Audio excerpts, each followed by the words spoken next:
On this episode of the Launchpad podcast, we've got a really special guest for you. It's going to be more of a draft tailored podcast. We've got some principals, we've got some guys that will likely be available at Pick 17, and then we've got some good old top three discussions. So stick around, we'll be right back. Houston, Roger, we copy and we're standing by for your QE. They throw it up. Oh, there goes Jalen Reed. Humans can't fly.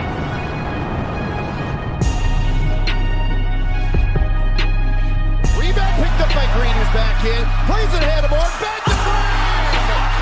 Oh, it ain't time for Thanksgiving, but there's plenty of yams to go around for everyone.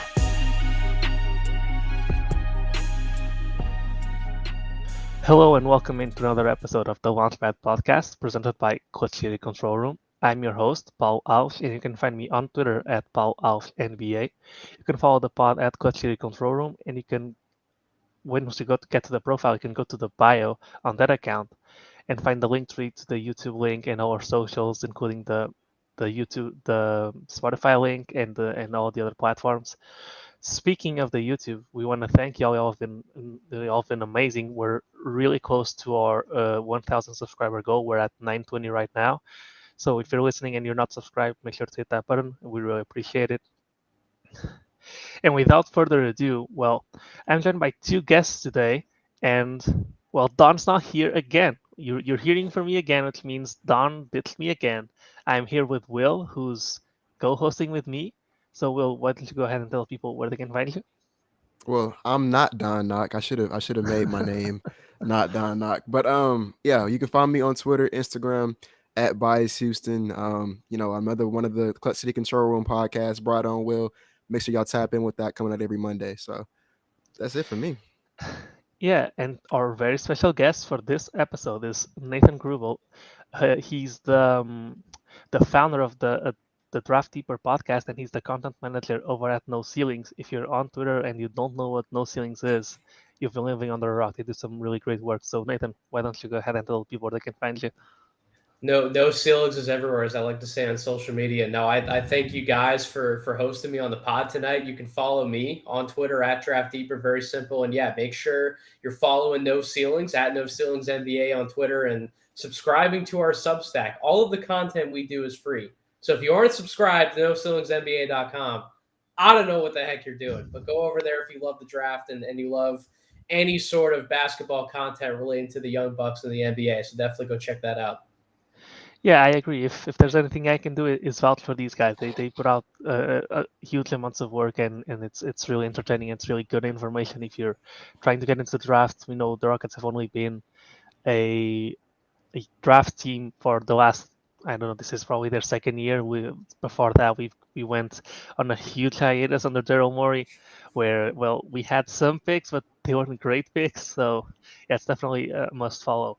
That being said, and getting into what we're going to talk about today, we've got, for our first segment, we've got some draft principles and how some things project to the NBA. I think that's something really interesting to talk about with someone who specializes in the draft, and I think that could be a bit of a breath of fresh air there.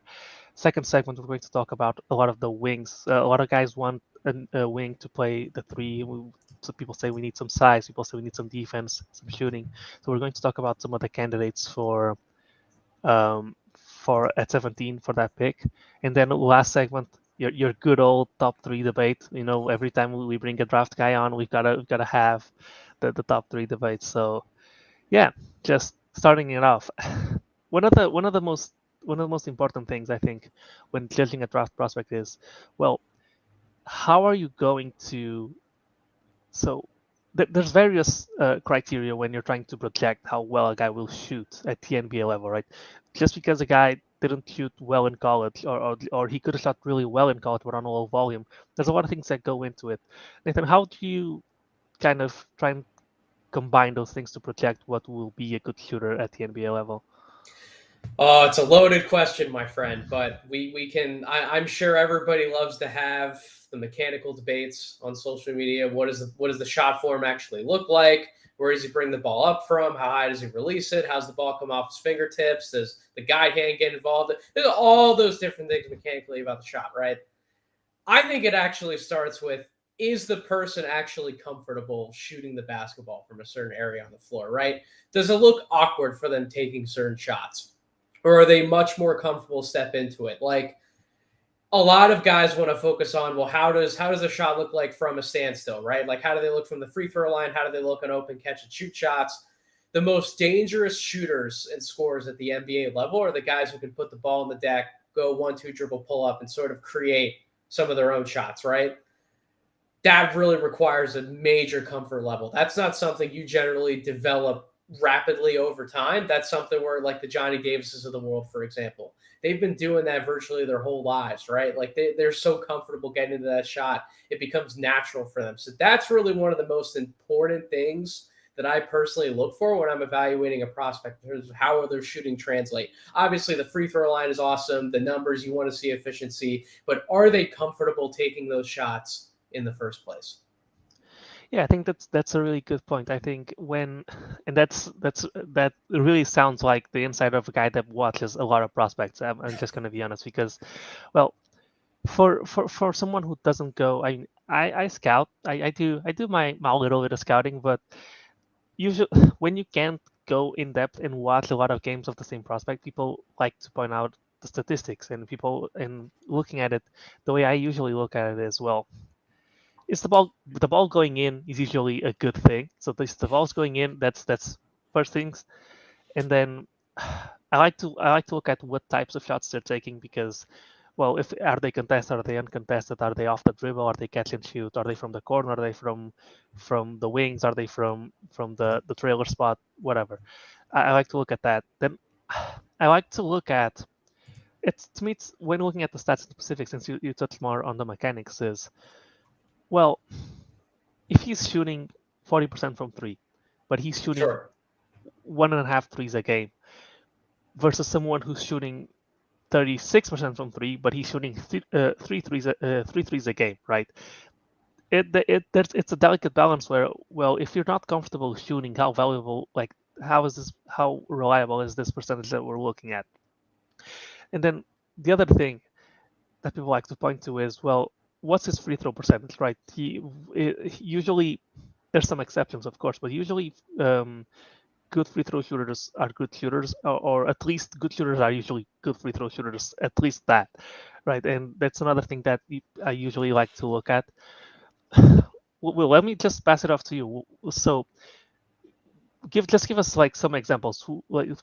Do you have any examples of people who you think are probably going to be good shooters, even if their percentage doesn't look that great, or people whose percentage does look that great, but maybe their shot doesn't really doesn't really look that good?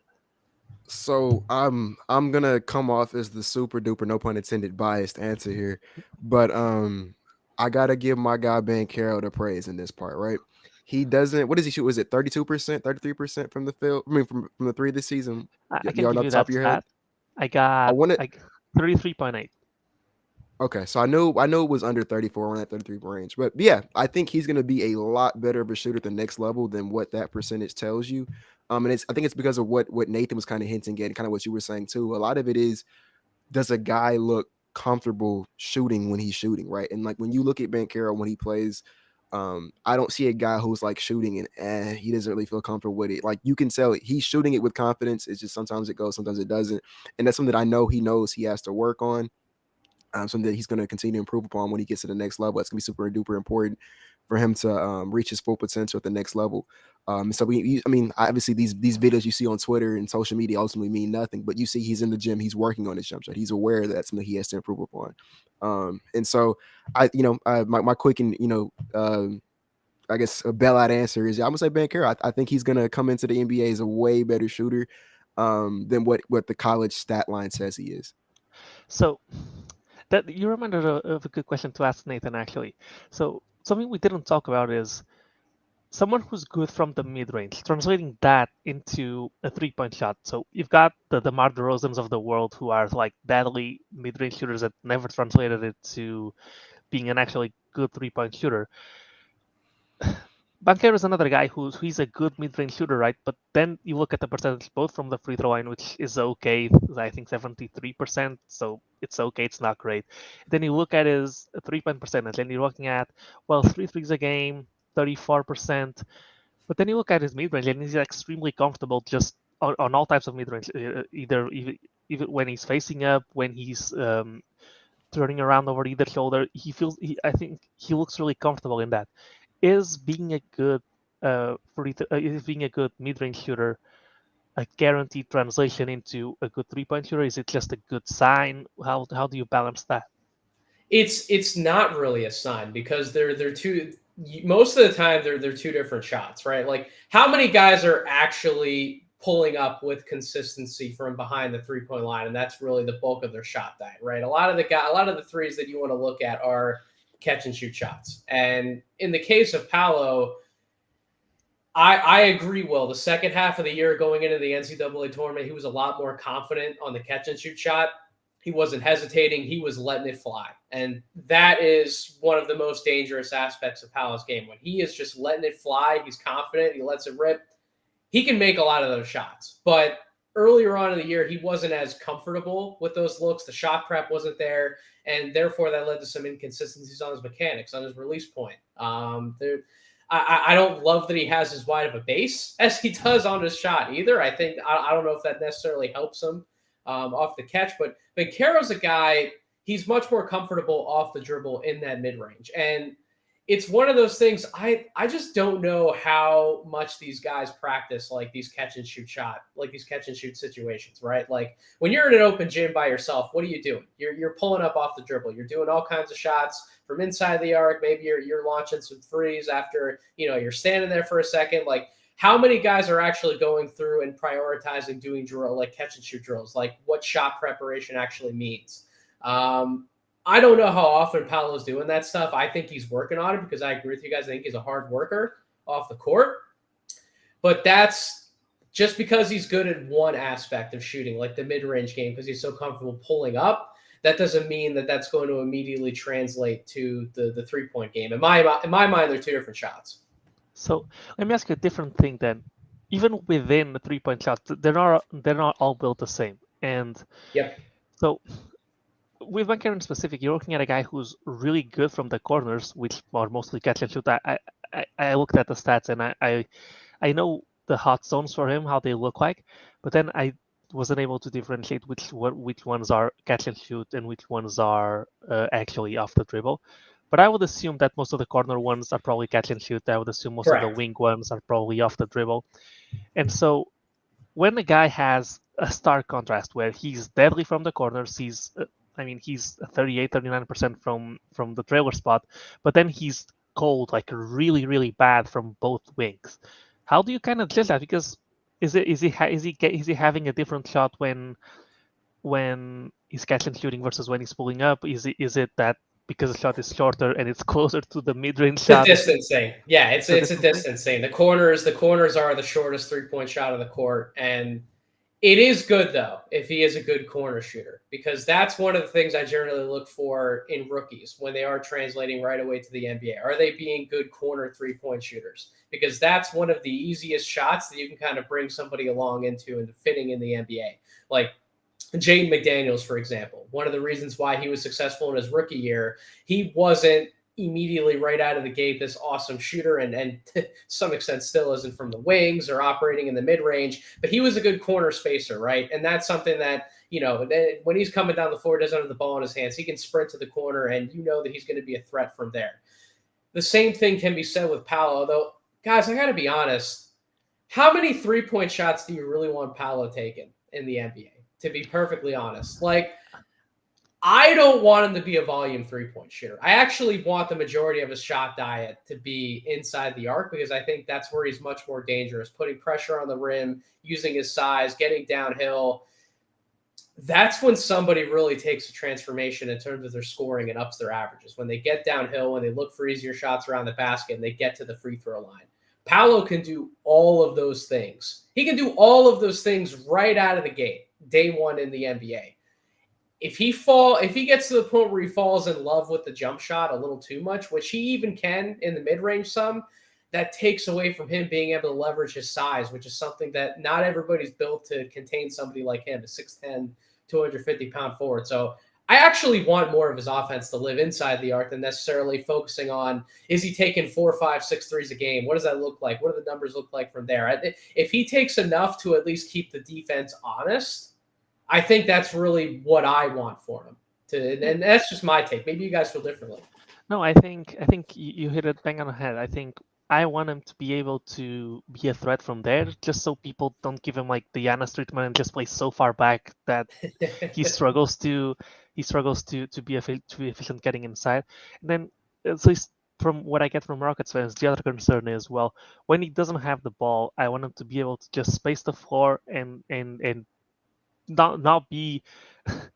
We gotta realize we're Rockets fans, so we have that trauma that James Harden off the ball doesn't do anything, and so it's really scary if you're drafting an on-ball guy. Well, will he be able to at least space the floor, at least be somewhat useful when he doesn't have the ball in his hands, right?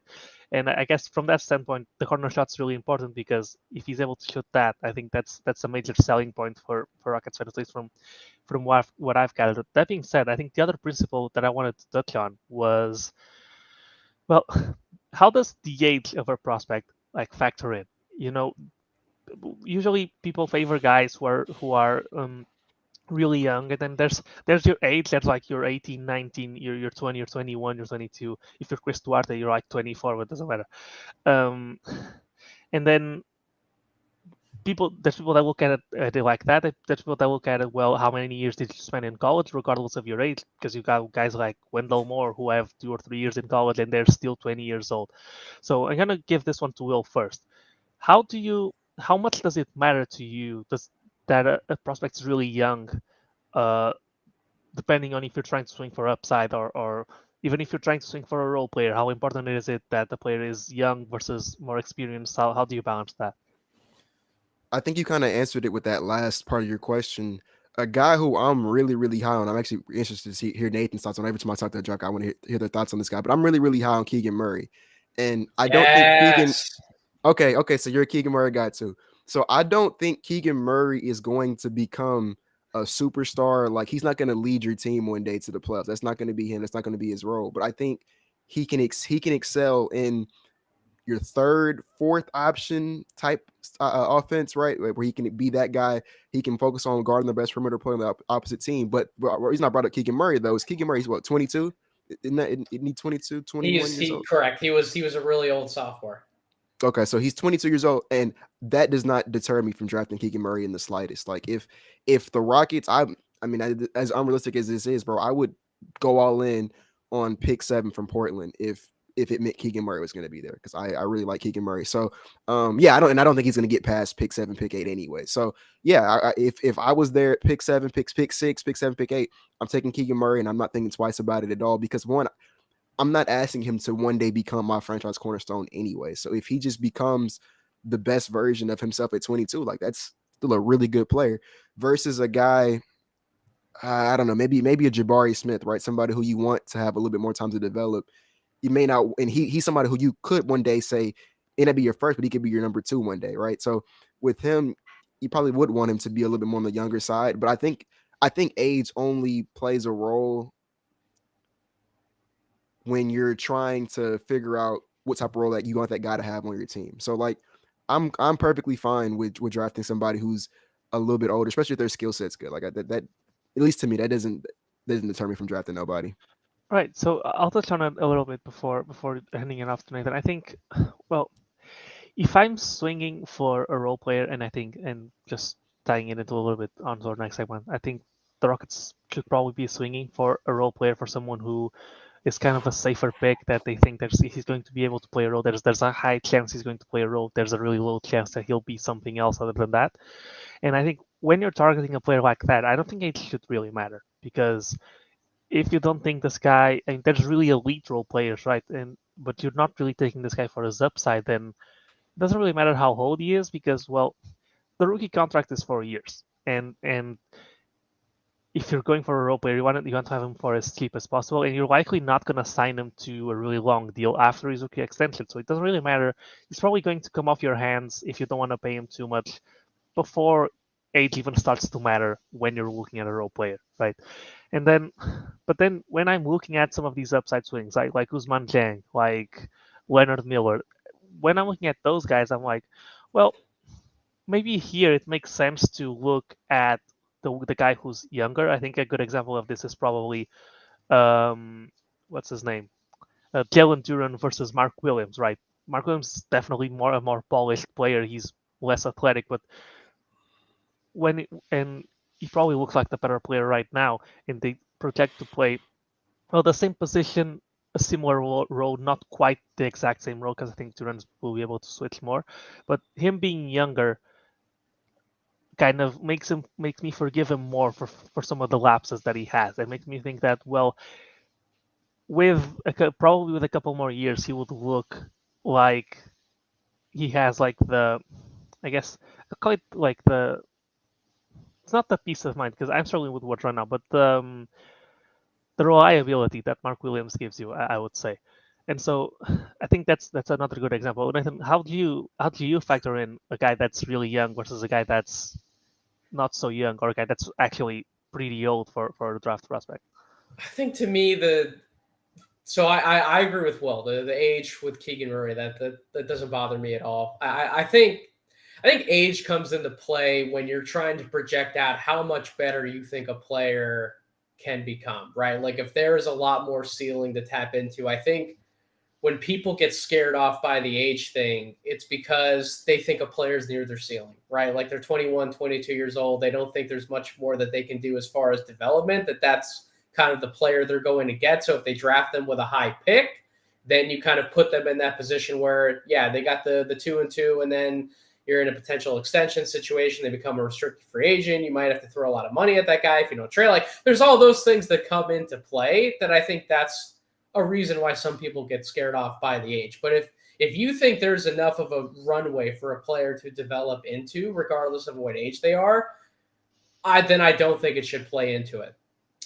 The Duran versus Williams conversation is really interesting. And I've had this debate with myself going back and forth. I stuck up for Mark Williams on Draft Twitter the other day, and I got absolutely roasted. So my reasoning for it is I think Mark Williams is the more physically talented player. And that the measurements do play a factor in that. He measured in at that 7'2" with like a 7'6", 7'7" wingspan, the 9'9" standing reach. Like those things matter. I think when we look at these rim running type of centers in the NBA, you have to be hyper efficient finishers on the offensive end, which he is. We know what he can provide from a rim protection and from a rebounding standpoint. I trust Mark Williams to be a pretty good center to really good center in the NBA. Duran has higher upside. Duran could become like a Bam Adebayo type of center in the NBA. He's got that year younger difference under his belt. I'm not refuting any of that. But if you're drafting him over Mark Williams, then to me, you have to firmly believe that you're going to turn him into that type of big man.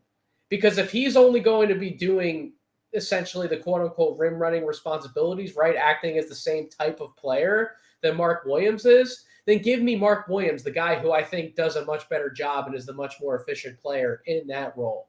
But there are things that Duran has shown he can do that I'm not sold that Mark Williams is going to be able to do at a higher level than him down the road. So that's a developmental thing that really comes into it. You have to be a franchise that you're confident you're actually going to develop those skills and help mold that player into what you're projecting him to be. And not every franchise is equipped to do that, man. Like we've seen that with multiple NBA teams. They take these players, they take these more quote unquote projects, and they don't help develop them. They don't help them show them the way to the potential that they can live up to. So that's really the debate that I have with players like that in situations like that.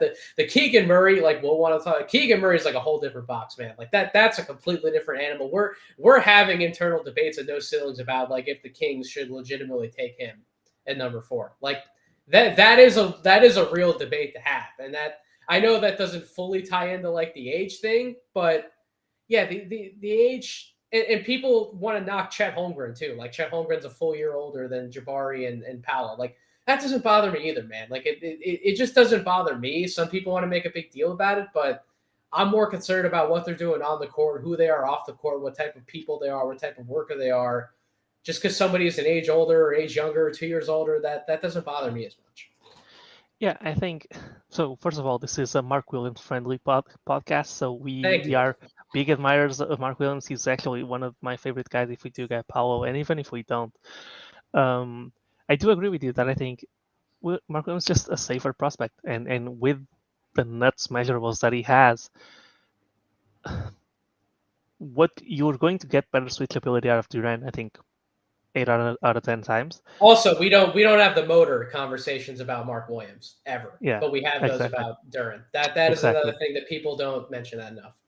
Yeah, and I think I had before the measurements came out, I was talking with Itamar. I don't know if he's still listening, but if he's listening, and I told him I really don't understand why Mark Williams and Jalen Duran are that far apart. I know I get the switchability, but Mark Williams is also, I think, he's more lengthy, and it's been proven now as to he doesn't need to be as quick as Duran is to do a decent job on the perimeter. I think he's so long that he will be able to get a good contest in while not being on your face trying to at least contest the jump shot. And I think he's not going to die out there either. It's not like we're talking like saying Mark Williams is Walker Kessler. Like that's a completely different conversation. Yes, so. Absolutely. And I had another example for this. Oh, the example that I had was you brought up like what the franchise wants to mold you into becoming and how hate matters in that. I think a good example of this would be the Rockets drafted Josh Christopher over Quentin Grimes, and you're going to look at them as draft profiles and like, well, those are wildly different players. But what the Rockets said they wanted to turn Josh Christopher into when they drafted him, which was surprising for most of the fan base, was, well, we see a guy that maybe we can mold into like ideally like a Drew Holiday type or a Marcus Smart type, a guy that can have. And then when you look at them in that frame, and then you look at what you project Grimes to become, probably a 3-and-D wing or a 3-and-D shooting guard as well. Then, although of course Drew Holiday has a lot more stuff than a 3-and-D, but then you start looking at it. Well, they drafted Christopher to mold him into this role, and he was a full year younger, I think, or a year and a half younger than Grimes. And then it comes down to that debate a little bit, where the Rockets took the younger guy because they believe they can mold him to be that player. But 5-6 years from now, if it turns out that they couldn't mold him into that player, and that could have been because it wasn't the right player or because the development system wasn't the best, then it could look really stupid to draft Christopher ahead of Grimes if Grimes turns out to be this 3-and-D guy that was closer to that than what Christopher was coming out of college. And I think that's another good example of what we're trying to talk about. That being, Grimes is like a finished product, though. That's exactly. the thing about Quentin Grimes. And by the way, I'm a Quentin Grimes believer. Like I love that the Knicks took him. I thought that he was an excellent draft pick. I would have loved for the 76. I was a 76ers fan. I would have loved for us to take him too. Over Springer? I'm a Springer believer, but drafting a player like him who was always going to need developmental time on like a real playoff contender, like they could have had Quentin Grimes and we would have known what Quentin Grimes would have given him. But Christopher is a completely different prospect. Like that, I would take Christopher 10 times out of 10 over Quentin Grimes, because I'm a firm believer in that. Not only is Christopher the younger guy, there's more that he can do. And let's not forget that Quentin Grimes, once upon a time, was a top 10 high school prospect who went to Kansas and tried to be more than what he is today, basically flamed out doing so and had to reinvent himself as a player. Now, to his credit, he did reinvent himself. He is excellent at what he does on the floor now, and he plays a vital role in terms of what he brings to the table for an NBA team. But he doesn't have the same creation upside that Josh Christopher does. Jay Gupp gets buckets. Let's just call it for what it is. That man, He's not just a 3-and-D player. He can live in the mid-range. He can pull up. He can create for others. We know what he brings on the defensive side of the ball, which is comparable to what Grimes can bring. That's the difference between the two, is that Christopher, if he reaches his ceiling, he could even be like a third guard for you guys, like a true backup point guard. Right? Like that's the type of player that he can be. Grimes, you're trusting him to space the floor and then defend his position. So that's really the difference between those two. And that's a situation where you would side with the age. Yep. That makes all sense. And man, I think you're doing a great job selling yourself for Rockets fan. You said you're a fan of Quentin Grimes, so a U of H legend. U of That's H, that's yes. good starting point. And then you said you're really high on Josh Christopher. He's a fan favorite. So you're knocking it out of the park Listen, with. I know you guys are dueling fan bases technically, but I found a lot of fans on Thunder Twitter, and I found a lot of fans on Rockets Twitter. You guys have both been excellent to me. I know you guys are at war technically, but you guys have both been really great to me in terms of helping my grind and helping me grow. So I could absolutely. Of course I want to support We've Rockets been fans. we've been enemies pretty much. I mean, there's the James Harden trade, but that took a little bit to pan out. Then there's the Westbrook MVP, and now we're rebuilding at the same time. And they just got a pick ahead of us. They better take one at Jabari or Chet, or Rockets Twitter is gonna. Alright.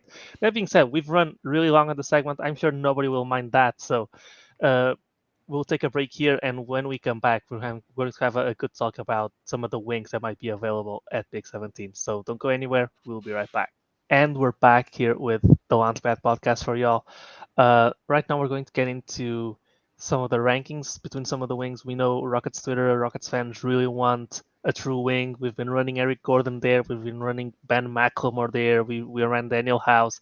We know people want since we're rebuilding, people want a true wing. People have said we haven't had a true 3 wing since Trevor Ariza. So we're going to get into that and look at some of the prospects that could realistically fall to 17 and kind of rank them and give some thoughts on them.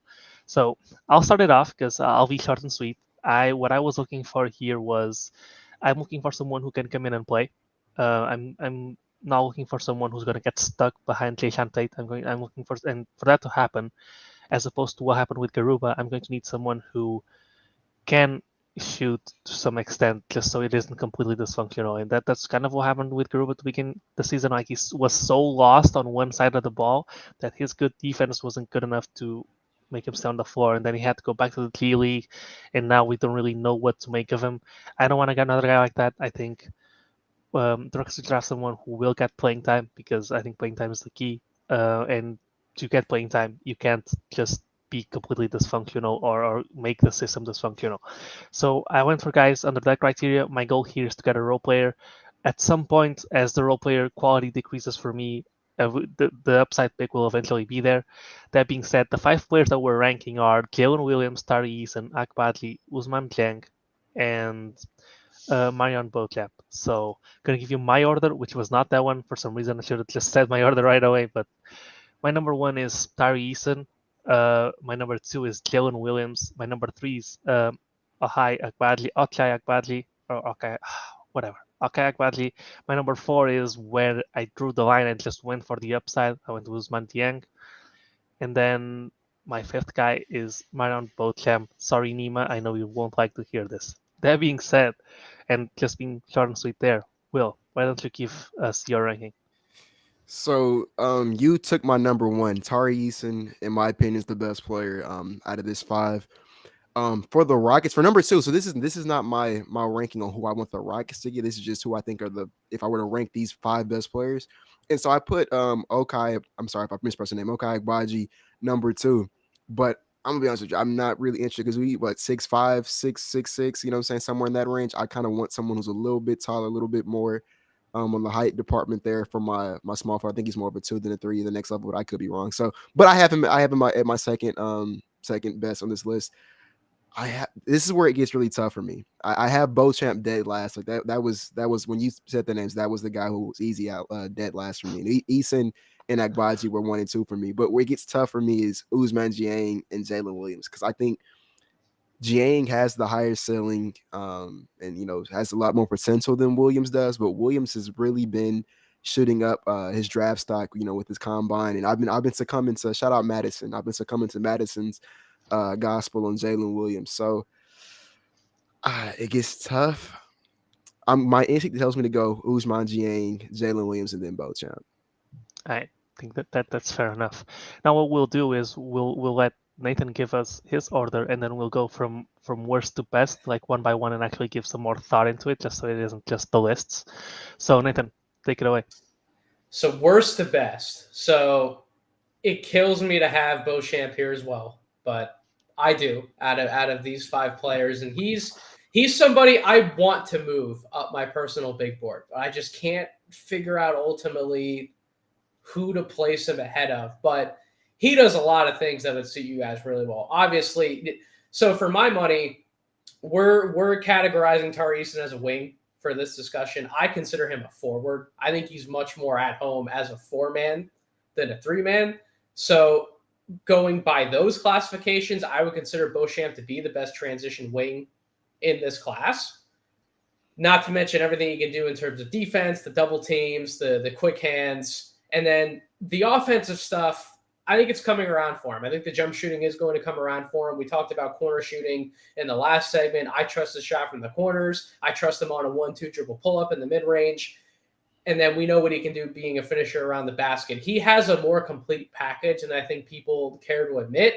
He's just not the type of ball mover that I think a lot of people would probably like him to be. He's not the best passer out of these guys, and that does limit some of what he's going to do on the offensive end of the floor. And then if the shooting stuff doesn't come together for him, then that's probably a little rich to take him like a pick 17, which is really what we're doing this exercise for example.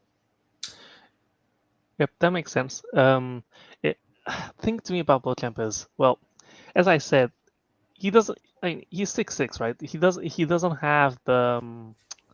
Let me just make sure that I'm not saying. Yeah, he's 6'6.5". Okay, so he's not undersized, but he's on the verge. Like most Rockets fans want someone who has like true size at the 3, like a 6'7", 6'8" dude.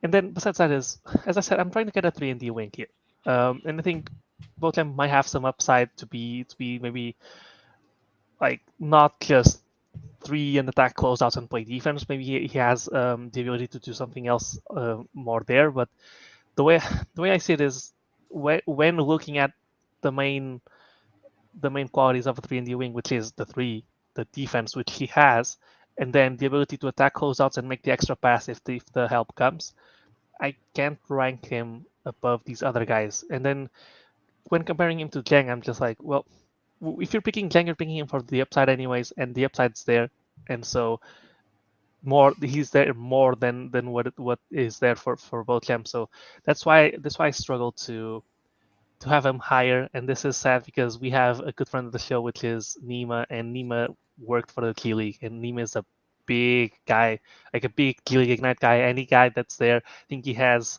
Dyson Daniels, I think 3 or 4 on his board, which is not as much of a hot take as it used to be. And he says second best guy in the Ignite is Beauchamp. So. I love Beauchamp though. Like I would actually love to have Beauchamp on my team. I think he's a really good dude. He has an excellent story. He's come from like, in terms of just being one of those guys who you know is going to bring it and work hard in practice every single day and do his job. Like I trust him to be a professional at this point in a locker room. I think he's figured a lot of stuff out. So like he's somebody I would like to draft him, just not in these rankings. Unfortunately, He comes in last. Yep, makes sense. Give us your 4th guy then. Oh, I'm about to real piss quick. both of you guys off. He's about to put Eason. Yes. Right there, but real quick, Paulo, who was your 4th? Just why I'm on the same page. Who was your 4th again? My 4th was Jang. Okay. Because I'm about to put Tari Eason here at number 4. I am, and I know it's gonna kill you guys. All right, so hear me out. Hear me out with Tari Eason, right? So on the offensive end of the floor, everybody questions the jump shot, myself included. I understand some of the numbers got better over the second half of the year. I understand he shot near 80% from the line.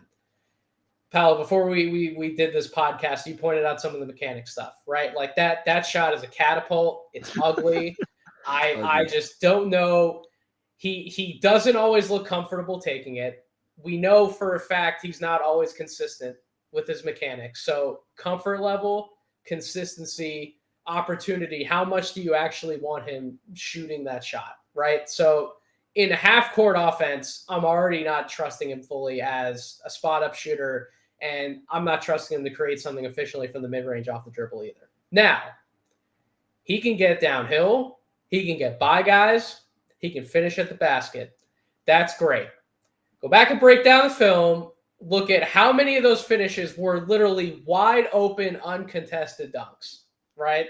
Whether it was in transition or cutting on the baseline at half court. When he does have to go up against a body as big or bigger than him, when somebody actually tests him and can test his shot in the paint, that dude, for whatever reason, does not have the same touch on those shots, and he struggles to finish through contact. And it irks me to no end. A guy that size who we expect to be living in the paint because his numbers were quote-unquote hyper-efficient from in the paint, yet when he actually has to go up against real NBA defenders, from what he showed me on film in college, is going to struggle. So half-court offense, we don't trust him to be a catch-and-shoot guy fully, or like a spot-up guy. If he has any struggles finishing around the basket in traffic, what is he doing for me in a half-court offense when it comes playoff time? Those are things I can't get them out of my head.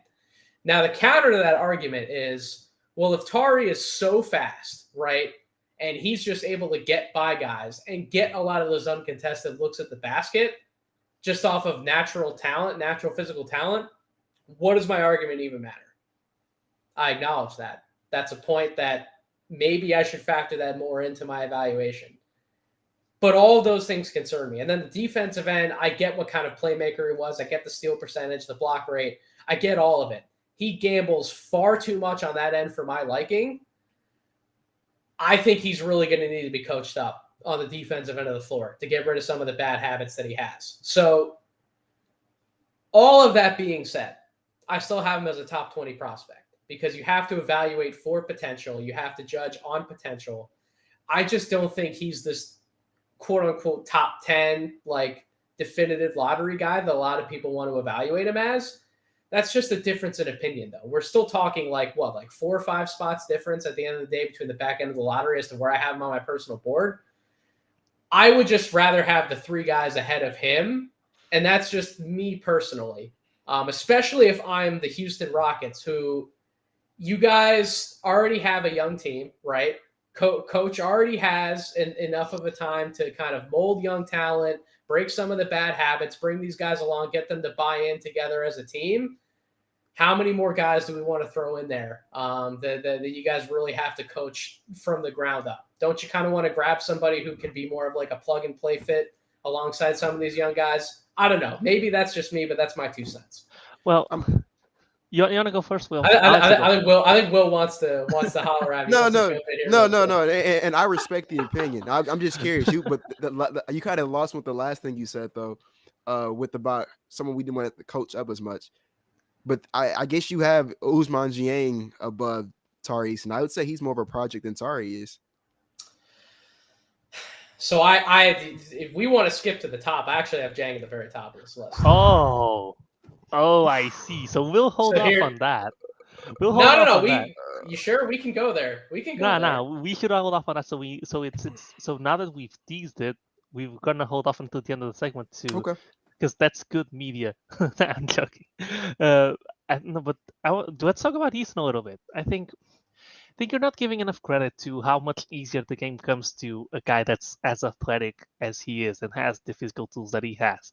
I think the shot doesn't look good, and it doesn't look that comfortable shooting it. But the fact is, well, it went in, and the free throws also went in. And it might be one of those cases where he might be one of those guys that just has a weird shooting form, but it works. And the other thing is, the Rockets have done. I think they've done there's two contrasts there. I think they've done a good job teaching a guy like KJ Martin, who didn't have a shot at all, how to shoot, and both seasons he's been like John Lucas did a really good job with him. I think even going back to before that, the Rockets are kind of known to pick a guy that's either a good defender and teach him how to shoot, or pick a good shooter and teach him how to defend, and stuff like that. Way back in the Maury days when they were trying to bargain hunt.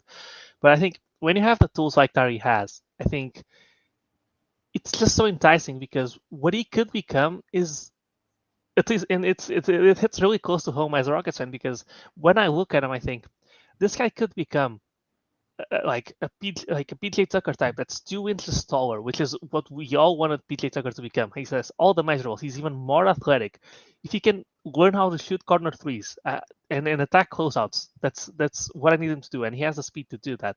And then on the defensive end, yes, it does gamble a little bit, but I guess the only experience we have, and I keep going back to the Rockets fans part because, well, I'm a Rockets fan, and a lot of my views are tainted by what the Rockets have had and what the Rockets have missed in past years.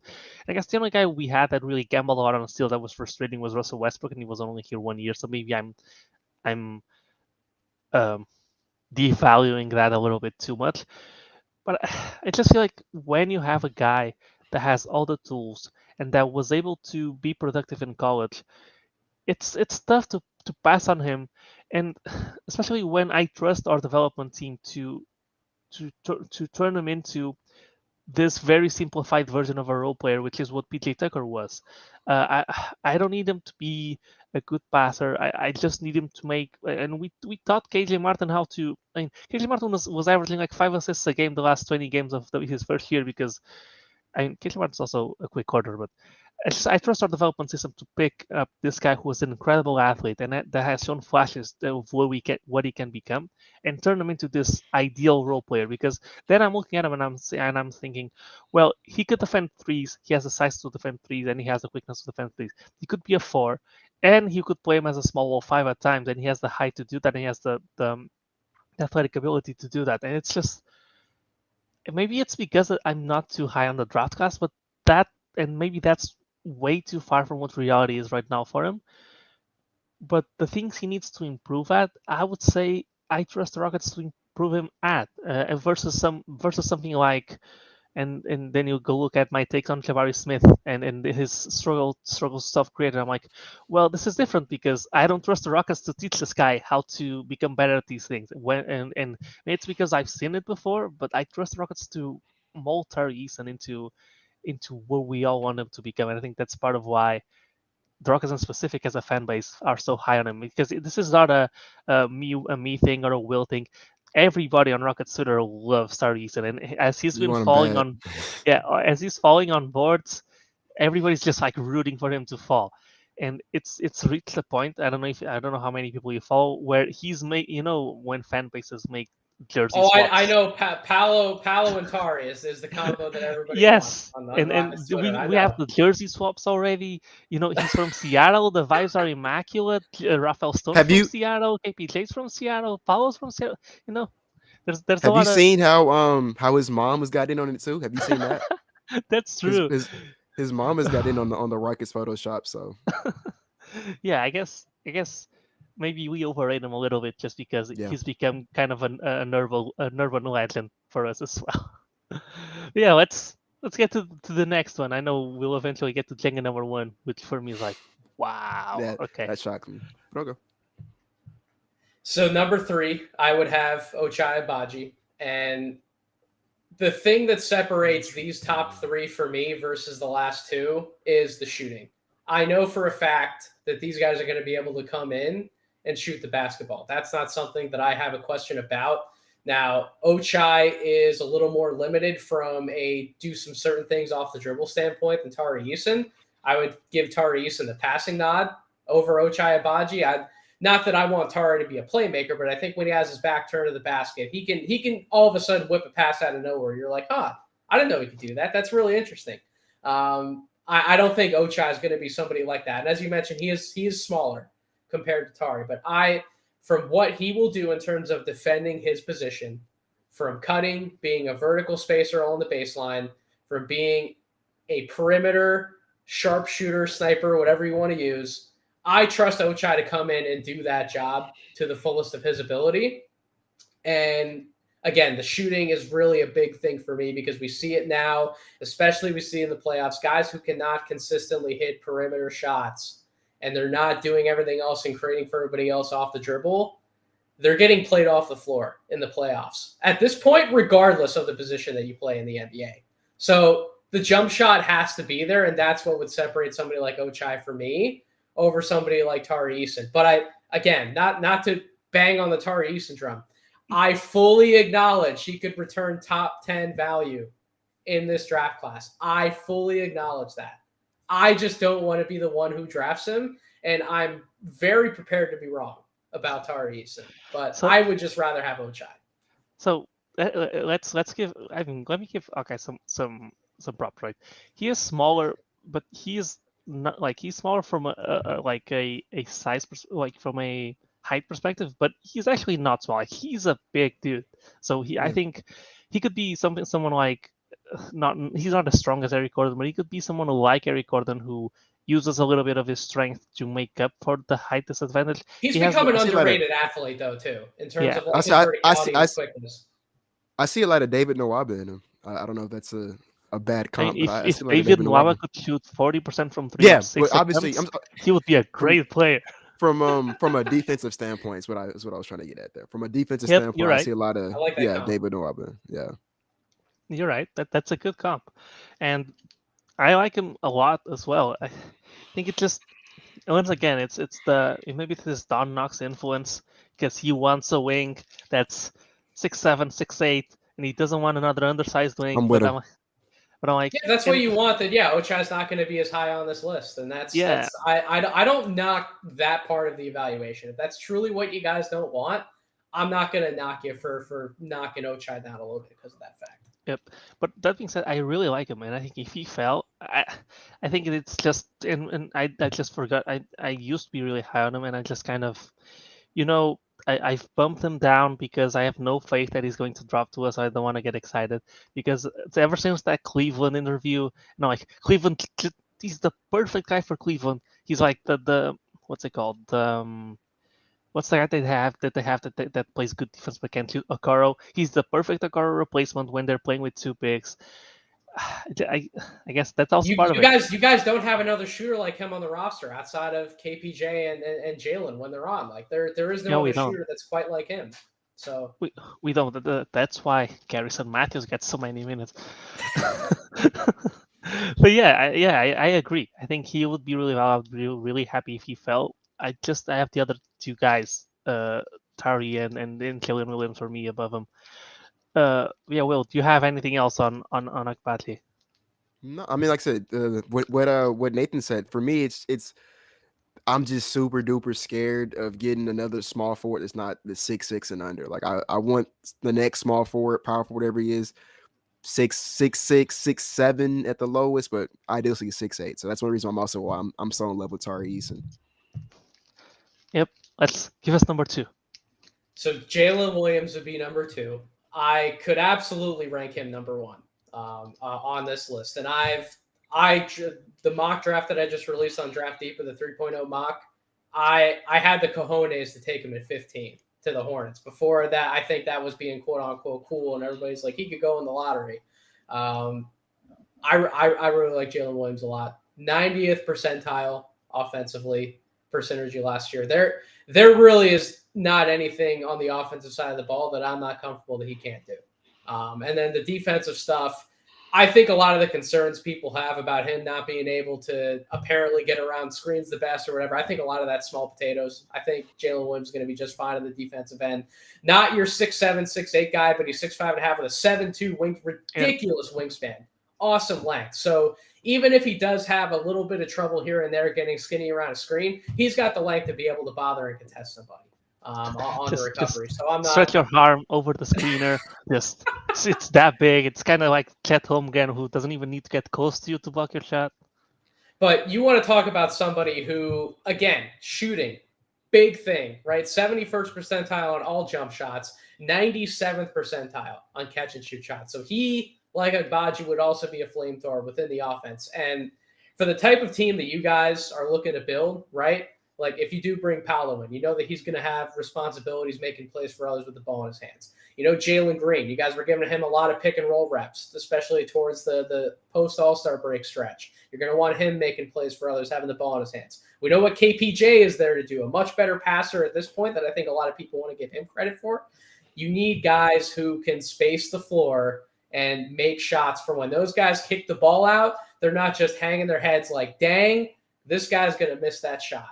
You need shooters Jalen Williams is going to be a shooter, and he's another guy who very crafty, will keep the ball moving, very underrated passer, I think, at this point than what some people might care to admit. And I trust him scoring from all three levels and defending his position. So that's my Jalen Williams pitch. So the way I look at it, and I had them too as well, is the shooting's really valuable.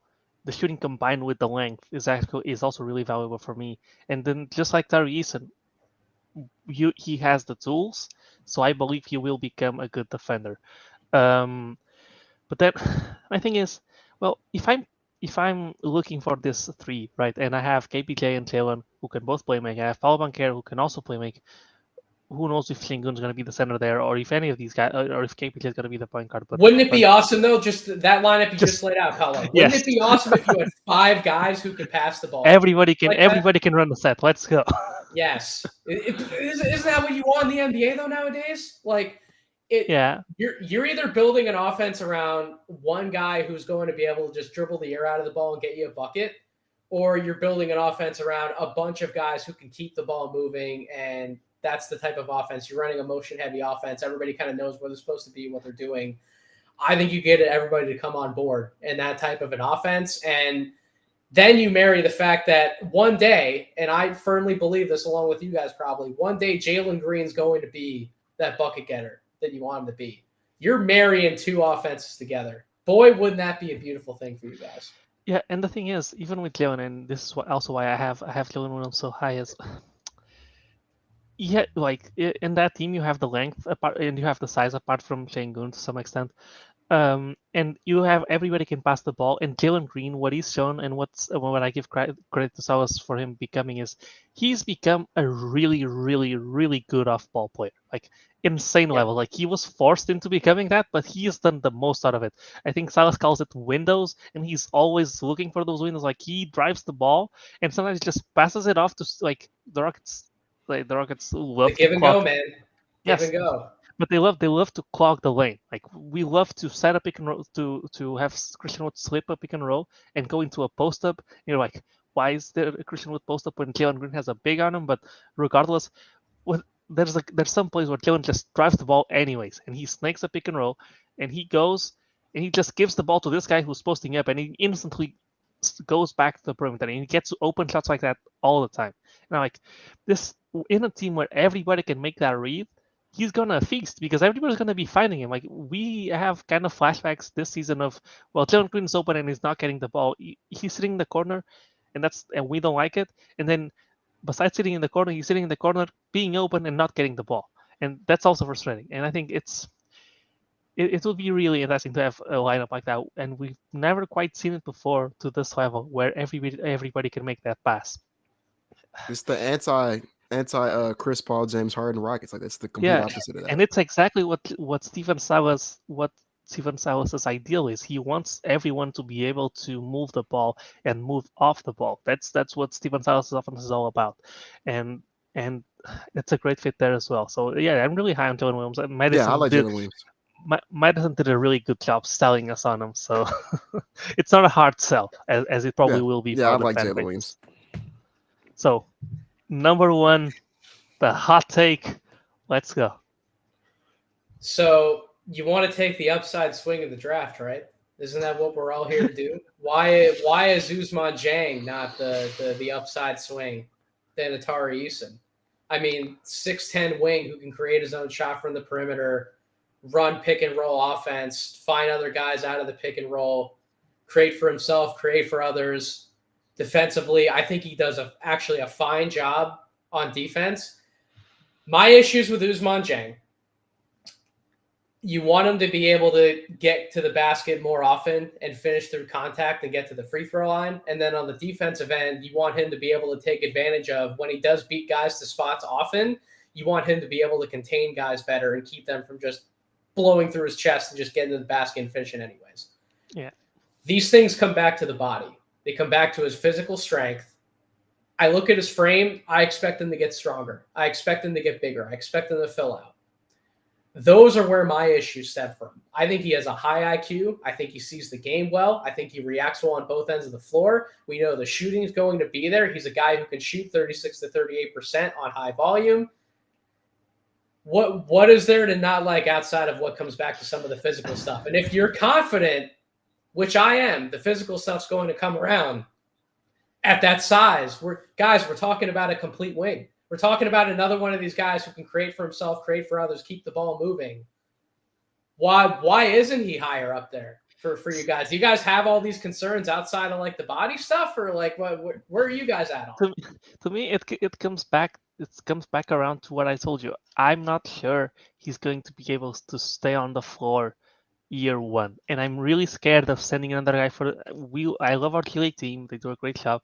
I'm scared, and I just think he's one of those guys that we're gonna take and we're gonna send him to the Chile, and it's gonna be their year.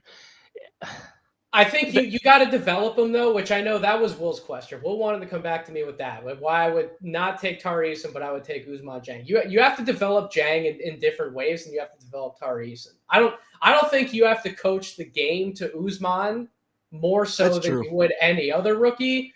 I think there's habits that you got to break with Tari Eason. Now, again, Tari is an awesomely talented player, physically gifted. I get all that. Got the size, got the tools, all that. Ousmane also has some of those same physical tools. He's not as quote unquote thick as Tari Eason, but Tari also doesn't leverage that size in some different areas that I outlined to his advantage. Ousmane's not trying to do that. It's just the next step for him to be able to take on offense to become a more efficient player overall and really start upping his scoring averages and become more of a quote-unquote star, which I think Ousmane has legitimate star potential. I don't know if Tari Eason has as much star potential as much he does really good NBA potential. Yeah, so he doesn't. But the thing to me, it always comes back to, well, I think these guys need reps to develop, and I think. And I'm sold on the star potential. I'm not low on Ousmane Dieng. I just think that Eason's going to be able to come in and play a role right away and develop from that versus. And then there's another thing that I'm really scared of. And then this is another one of those mental blocks. I'm scared of being like the Thunder and taking so many upside swings that we're not able to fulfill them all. Let me ask you a question. Did you think Zaire Williams was going to play as many minutes for the Grizzlies as he did this past year? No. No, I didn't. So why can't Ousmane Dieng do the same thing? And he can, but he's a shooter, man. He's a legitimate shooter. And when he's in an NBA offense where he won't have to create all of those perimeter shots himself, he'll be able to get set up. Talk about corner shooter. I trust him to shoot 39-40% from the corner. He shot really tough shots, and that's why his percentages look so ugly. The shot selection. He's got to be reined in a little bit, but not. I don't think it's baked in him to be like a bad shot taker. I think he tried to do a lot to better showcase himself. I think once he gets to the NBA, I think with the right coaching, he can be reined in on that front. I'm not worried about him being a bad shot taker all the time. Yeah, I think it's a philosophy thing. I think if he's there at 17, like these guys are not all gonna be there at 17, but I think if he's there at 17, more than likely he's up the obvious pick. And because we're talking about 17, and I guess my thing will always be that I've kind of molded the thought that I want this to be a safe pick. I want this not to be a wasted pick. I don't want to, as I said, be the Thunder where I've look at the Thunder's roster. They have made a bunch of picks, and then I look at it, I'm like, you've got Dort, who was not a pick.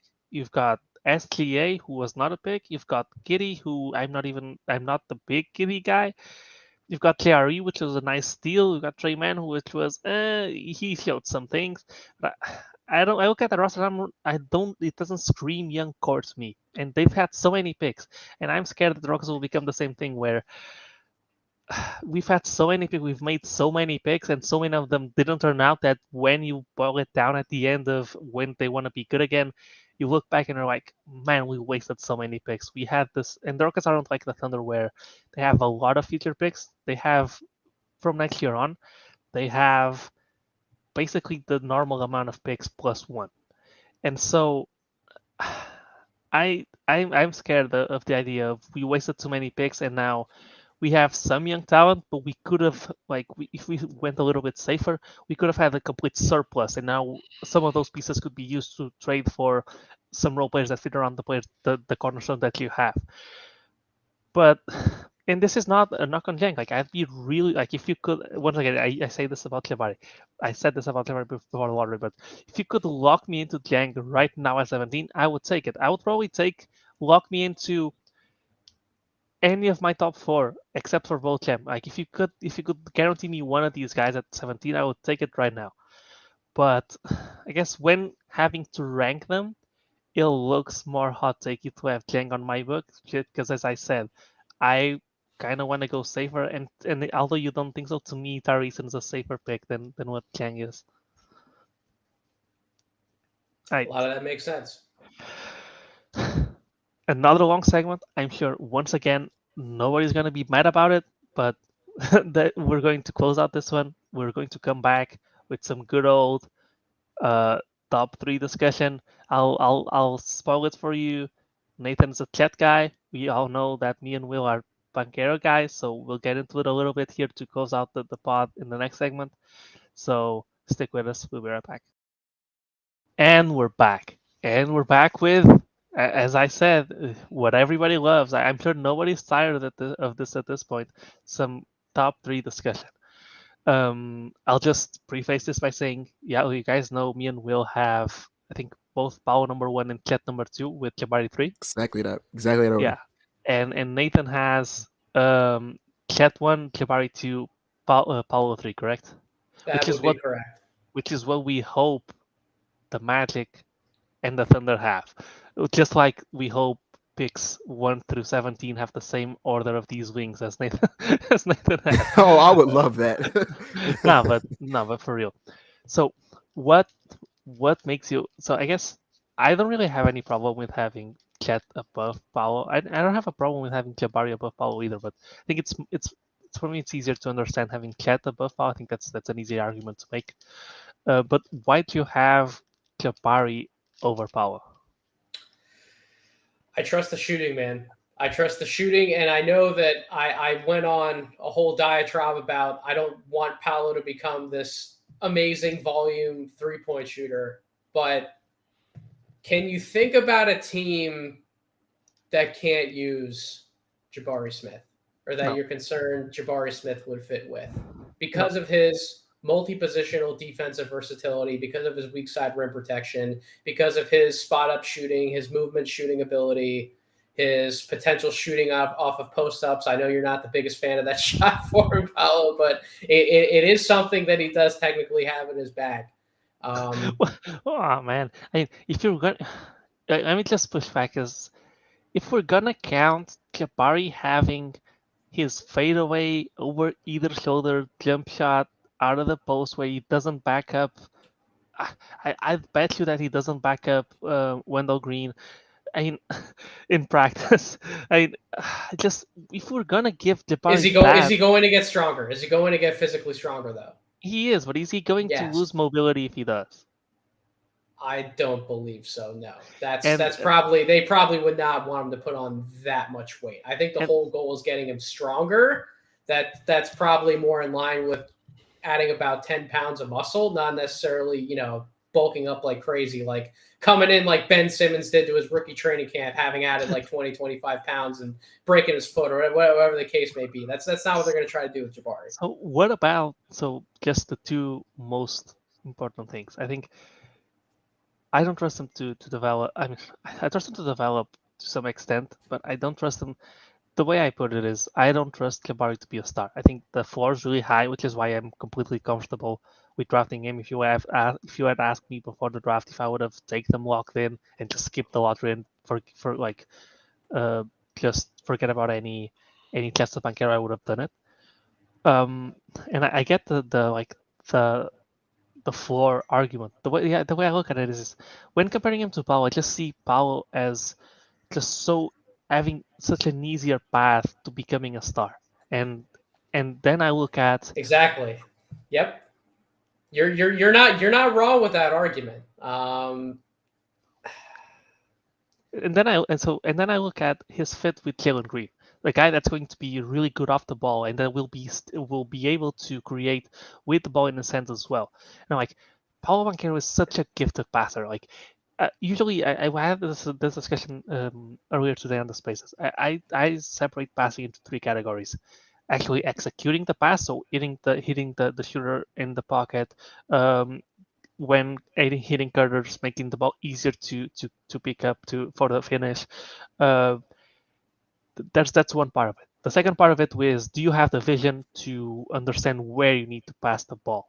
And then the third one is, can you manipulate the defense into opening up the windows you need to make those passes? And I think Paulo has all three. And I think that's a really big part of what makes an NBA star. And then I look at those characteristics, and then I look at what Jalen Green is as a prospect, and I just think Paulo can make Jalen Green so much better. He comes in day one, and he's probably the best playmaker on this team. And we have Şengün, who's a great passer, but won't be as good of a playmaker just because he's less versatile in the ways that he can manipulate the defense. And this might be proven wrong when he gets more chances next year, but at least at this point, this is what I think. And I'm looking at it, and I'm like, this is a great player. And then he has all the move, like he has footwork elite, IQ elite, has for a guy that big, his finesse is really good as well. He's not a power player. He's not Julius Randle. I wouldn't consider him that. He can be a power player, and he will be. And that's another thing that I'll get into. But then he has the size. He's bigger than most prospects that have this skill set. He is more mobile than most prospects that have this skill set. And then he has so many counters when just scoring the ball, just in ISO. And I think if you put him in a 5-out pick and roll, even though he is really good at feeding the dunker spot, I don't see many players who can stop Paulo from scoring if you give him those circumstances. And then you combine that with the playmaking. You combine that with the defensive struggles that I think are overblown. I think he's actually a good defender. He's just not engaged all the time. I think most stars in this league, even the ones that are good at defense, have those mental lapses because they expend so much energy on the offensive end that they'll struggle. They'll have lapses on the defensive end. And maybe Paul has too many of those, and I can see that pretty easily. But I just look at that, and I look at how unique he is and how hard it is for me to find a comp for him. That I just think this guy screams star to me. And then you look at even the off the court stuff. We know he's a good leader. We know he was the defensive communicator for Duke. We know what he did in the tournament when he just demanded the ball. He said, "I'm taking over. This is my team. I'm going to carry y'all." And he didn't get to the finals, but he got to the Final Four when I don't think most people would have Duke reaching the Final Four, although the talent was there. Most people didn't rate Duke that much. And I just look at all these things, and it's just so intense. It screams star to me. And with the top 3 pick, I want a star, and I struggle to see star in Jabari, although I see the floor. If you're looking for me to refute his fit with the Rockets just because I have him number 3 on my board, I'm not going to do that. I mean, I think he fits with your team almost like a glove in a lot of different ways. The concerns for me come back to it. Really, a lot of it does come back to the defense. And when I say that, we talked before the podcast. I don't think he's a bad defender. I think he can be a good defender, just like you. I think he's another one of these guys. The style of defense that he plays concerns me next to a big who's not like a Mark Williams, right? Like Paolo's style of defense is, I'm going to funnel you into another big, and I'm going to try to make a play on the ball from behind you, or I'm going to try to do something sneaky on the defensive end and make a play. Not necessarily do the right thing, sitting down in the stance and actually guarding somebody face to face, right? Do you want him funneling somebody into like an Alper and Şengün? Do you want Usman Garuba to be the 5 next to Paolo? And maybe that's what you try to do. Do you go get another big man entirely, or is Christian Wood the answer like you guys were pondering? No. Christian Wood's not the answer, please. No. Don't bring that up on me, please. Don't get me started. So again, like that. Everything you said about his offensive game is correct. Everything you said about his offensive game is correct. He has the pathway out of these 3 guys to potentially be a number 1 option in an NBA offense. He's the only one of these 3 guys that lays claim to that at the top.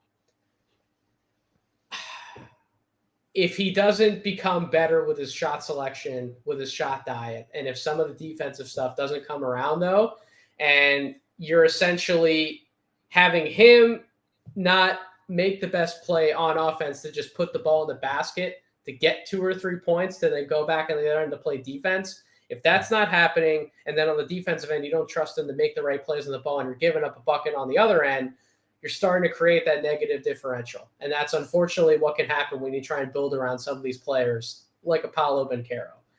With Jabari Smith, I'm trusting him to not only make the shot on the offensive end, but I'm also trusting him to help get the stop on the defensive end to help create that differential. So I guess that's really where you and I aren't seeing like the eye to eye. Paolo has much more offensive upside if everything breaks right for him than even Jabari Smith. Jabari's just the elite shooter, right? That's what he's going to do. I don't fully trust him to develop all the handle and all like the creation off the bounce stuff. Does he have to have that stuff though? No. Does he have to have that stuff? Because he can literally make jump shots over 3 defenders at once. Let's not lose sight of that. He has plenty of film where he did that at Auburn. Yes. So I'm actually surprised you guys wanted to argue more about Jabari than you wanted to argue with me about Chet. Really? Chet's like the really divisive one nowadays. Not for us, or at least No. not for Rockets. I'll just tell you what I've heard. NBA front offices are pointing Chet more in like the 3-4 range than they are closer to the top of the draft. So that's just what I'm hearing. What? Now, I'm not a newsbreaker. That's just these are some of the conversations that people are having. And it's starting to make us at No Ceilings feel like a little bit of in the minority for arguing for Chet Holmgren, which is crazy. It's crazy to me because I think Chet's one of the smartest players in this draft. Yes. Along with Keegan Murray. Easy. So and it's so crazy because Rockets Twitter, it's like there's this big friction between Paulo and Jabari, and then everybody's okay. I don't think the Rockets could lose with any of the 3 guys. I don't either. I think the Rockets lose if they draft somebody other than those 3 guys. Yes. That's where I think they could lose. But I think Paolo, Chet, Jabari, whoever falls to them, you guys won by just getting yourselves in the top 3. That's how you guys won. Say it again for the people in the back. Man, I honestly completely agree with you. I think for me, it's easy to sell me on Chet. You sell me on a guy that's probably going to be able to play free safety, even if he doesn't bulk up, who's going to be able to alter so many shots, who's going to make every defender around him better. He's got more on the offensive end too, man. He's not shown it. And people are underrating him because he's not shown it. Like his percentages probably don't look as good if he's self-grading, but he's showing you a lot more. I think you can tell usually when a player is strictly defense. When he's on offense, you can see the limitations. And the thing about Chet is, well, even when he's rolling to the basket and there's a guy in front of him, he can finish over them, but he can also just stop, not contest the shot blocker, and just shoot. And there's some plays there where he just shoots over them. And if you were looking at a strictly defensive guy, he wouldn't be doing that. He has a lot of skill offensively, and if he hits the ceiling as this free safety guy, he's able to impact so much of what a team defense is. Madison, shout out to him. He brought up the role that Time Lord, what's his name? Robert Williams plays for the Celtics, or what Giannis does on defense for the Bucks. And you're looking at a guy that can impact so much, even without getting that big of a frame. And then you look at him, he shot 39% from 3. Like that's really good. Even if he doesn't develop any of the, even if he doesn't show any of the offensive skills, that alone, plus being a lob threat, plus being a good passer on the high lows or on the. Don't you guys think that if he would have been used in some of the same situations on offense last year that Paolo and Jabari were used in, that we'd be having a different conversation? Yes. Like when did he ever get touches in the same spots that those guys did? Very rarely. I'll be fair. He did struggle a little bit when facing up. I do think that's something that happened to him. You can bump him off a spot because of where he's at physically right now, but he's going to get stronger. He's never going to bulk up, but he's going to get stronger. And he also doesn't let those things bother him either.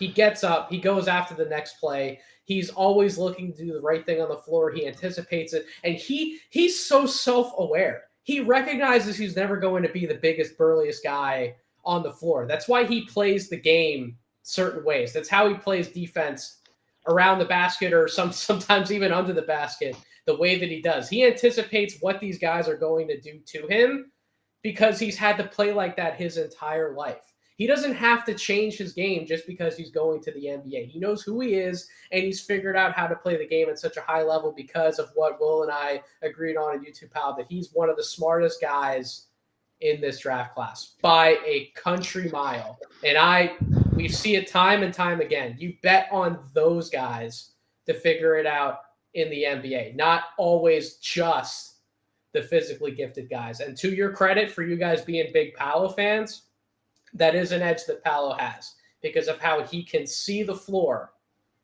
on both ends. Now the question is, will he do the right things that he needs to do? Will he be the Paolo Banchero that he was in the NCAA tournament for Duke? If he's that guy, you guys are getting the right guy at number 3, and you have a second star to build around, and I'm going to have zero qualms with it, and I think that's the right way to go 10 times out of 10. It's just having the confidence in him to consistently do those things and be that player. That's where, for me, it just falls apart slightly between him and Jabari. But I could still rank Paolo ahead of Jabari. I'm still having that debate internally in my own head, to be perfectly honest with you guys. I'm not going to rank him ahead of Chet. I'm not going to get there. That's Chet fair. is my number 1, but it's close. And if you need a guy who can be a number 1 on offense, if you want the guy who has the most potential being a creator for himself and a creator for others, you have to go with Paolo over Jabari if that's what your team needs and what you feel is the best direction for your franchise. I think it's harder to get that guy. At least Houston is not a small market. They're like a tier 2 market, I would say, but it's usually easier to get.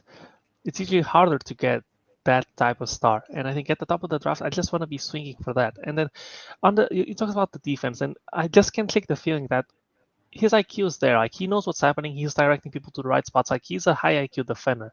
He needs to play differently is what he needs to do. Yeah, he needs somebody to try coach him more. to play differently. Yeah. He needs to try more. I think what you said about him, that typical NBA star thing of just giving up on defense and then going for the steal for like the wraparound.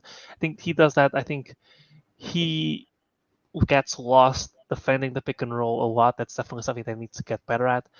But I also think that a lot of it came from the fact that he had a higher offensive load than these other 2 guys. And he had the stamina issues at the beginning of the season that everybody knows about, the hydration issues. And I'm looking at him like, if I gave Jabari Smith or Chet Holmgren the offensive load that Paolo had, they wouldn't have looked as good as they did. And I think a little bit of Paolo's defense gets underrated because these other 2 guys were so good that in comparison, he's always not going to look that great. And I just think that when you have the tools and when you have the IQ, when it matters most, you're going to be able to play the defense. And I also kind of devalue a little bit of that when you have the IQ, as I said, and the tools, because I look at even guys that were lockdown defenders that very rarely is an offensive option that had already built a defensive reputation before, sticks to the quality of defense they played before they became an offensive option. And there's very few exceptions to that. I think Paul George is probably one of the exceptions to that. I think even a guy like Kawhi Leonard, who was a really, really good defender, when he took this insane offensive load coming to the Clippers, he is still a good defender, but he's not locking guys up. And I don't think Paul is ever going to be locking guys up. You can count on 2 hands probably the number of guys in the NBA who can legitimately lock somebody down one-on-one, right? Like, yeah. The NBA has gotten to a point where everyone is so skilled on the offensive end of the floor. That is a very, very tough ask, and especially when you have to have offensive responsibility, it takes a lot out of you. The majority of guys in the NBA understand how to play defense as a team, and they communicate with each other. They build chemistry.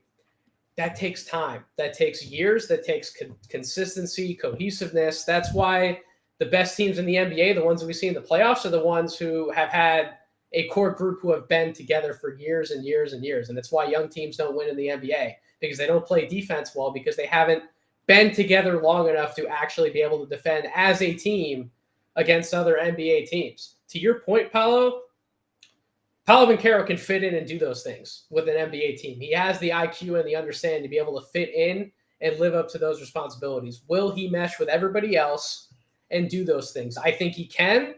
it may just take time. If he pulls it off and he's successful in doing that, and teams aren't able to hunt him down and figure out ways to score on him consistently, then it comes back to the point where if he's not giving up those points on the other end of the floor and he's doing the right things on offense and able to help manufacture points for himself and everybody else, you're starting to create that point differential. That's how you win games.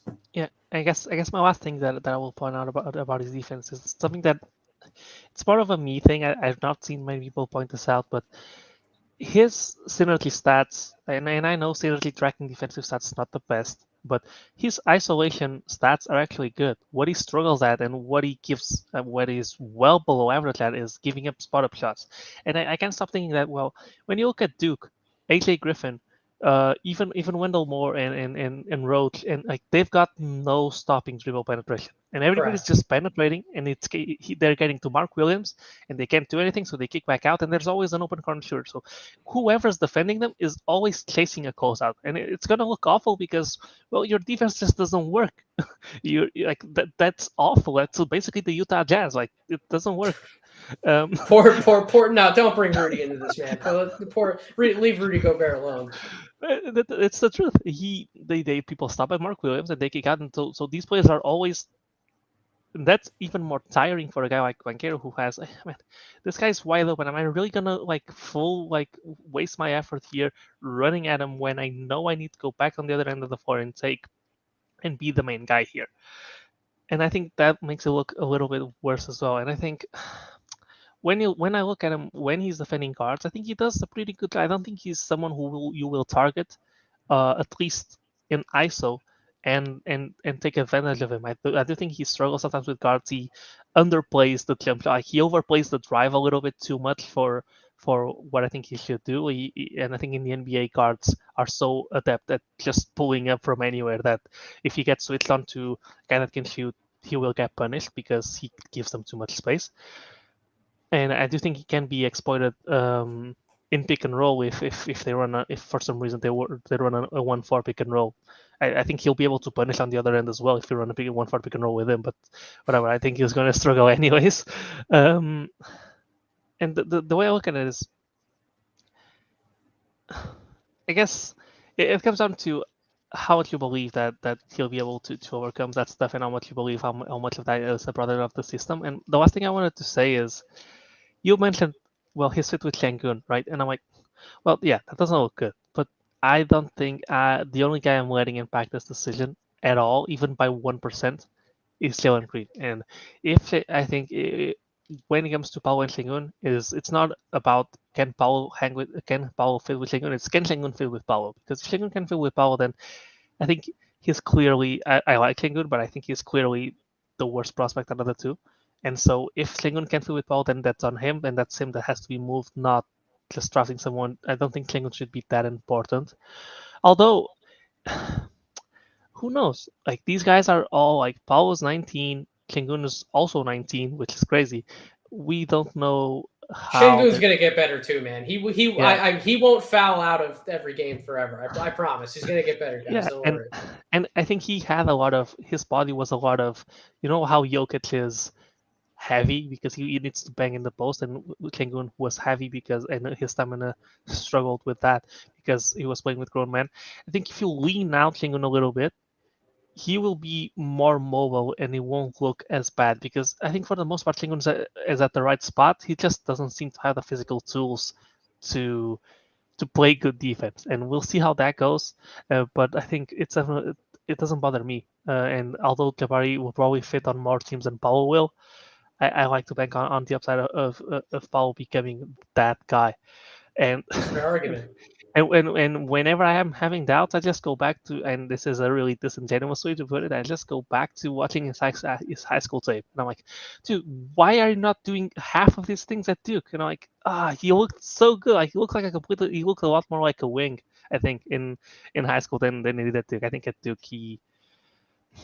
there's the entire debate about can he slim down a little bit and be more of a wing, and then that's a debate for another day because we're running really long. Man, I guess I don't know. I really like him. I hope we get him. I hope we didn't let Will say anything during that whole segment. No. I need. I am enjoying this back and forth that y'all are going on. I'm You know clearly what's the less informed of the three, so no, I enjoyed this. It's just being the bystander. that's on, Do but not feel sorry. that's on me, dude. Because you know what's No, happening right now. I'm in spaces mode. no, and that's like this is the thing. Me and you, we talk in spaces all day, every day. I'm positive everybody who follows close to the control room knows where I slay on this. Yeah, It was mainly about the guest. It wasn't about me. yeah. I should have done a better job of looping you No, in this one because you have some good arguments. Nathan. Will a couple of months ago was a big Klipari guy, and I switched. I've been trying to switch him on to a Vanguero guy for the longest time, and he eventually made the switch. So Does he have a suite on Bancaro boat, or is he like stuck in like the lower levels? Like no, he's where's he on at the on Bancaro boat? Yeah, I gotta be at the top, man. I gotta be at the very top now. he's the no, we have so we're I'm still building the graphic. It's gonna take a while because it's a bunch of people, but we've got the top of the boat, which I think is where the You commanders gotta are. put your boy here in the VIP suite. You gotta take care of him. So. No, I'm gonna have him work and navigating the boat. He's gonna be on the I don't know what the boat version of a cockpit is, but he's gonna be there. I saw your Bancaro bus graphic and it was fantastic. So I can only imagine what Bancaro boat's gonna look like. So I can't wait to see it. Good luck with that, because I know you got a lot of people trying to get on. I'm gonna need to edit a boat and then another You boat might and then another boat. you might need to find a word starts with the letter B for like a spaceship or something, because I think we've outgrew the boat already. Oh man, gonna need you know, isn't a bunch of boats called a brigade? Pancero Brigade. It's a bunch of boats. There you go. That could work. There you go. Just get the whole fleet out. All right, this was a really fun podcast to record. I enjoyed Nathan. I'm sorry, Will. I should have given you more. I enjoy listening. See, we just lost one view on the podcast because now Will's not gonna click on it because he already listened to the entire thing. No, I'm joking, guys. It's all good. So yeah, I think this was a good pod. We'll go ahead and tell people where they can find you. Yeah, same thing I said earlier. Bias Houston, Twitter, Instagram, all that good stuff. But I'm here to spread the Bradeaux and Will love. Bradeaux and Will, Instagram, Twitter, all that good stuff. Follow Clutch City Control Room, and yeah, that's it. Nathan, go ahead and tell the wonderful people where they can find you and your stuff. One more time, you can follow me on Twitter at Draft Deeper. Make sure you subscribe to the Draft Deeper podcast, wherever you get your podcast, Apple Podcast, Spotify, YouTube. Make sure you're following No Ceilings on Twitter at No Ceilings NBA and subscribing to our free Substack, NoCeilingsNBA.com. And just one more thank you to your fan base, all the Rockets fans out there. You guys have been awesome to No Ceilings through this entire process since we began. So thank you guys again. Seriously, anytime you guys need me, anytime any Rockets fans ever want to talk draft, you know where to find me. Oh, we'll have at least another year of this, so we'll get you back on for sure. But yeah, that being said, y'all can find me on Twitter at Paulo Alves NBA. That's PAULOALVES NBA. You can follow the podcast at Clutch City Control Room. That's Clutch City CR on Twitter. If you go onto the bio, there's the link tree with all the links to all the social media platforms. If you're watching us on YouTube, please make sure you hit the subscribe button. We are really close to 1,000, so that was our big goal when we were starting, and we got to it really fast. So I'm really thankful for y'all for that. That being said, that's it from us. Stay safe and go Rockets.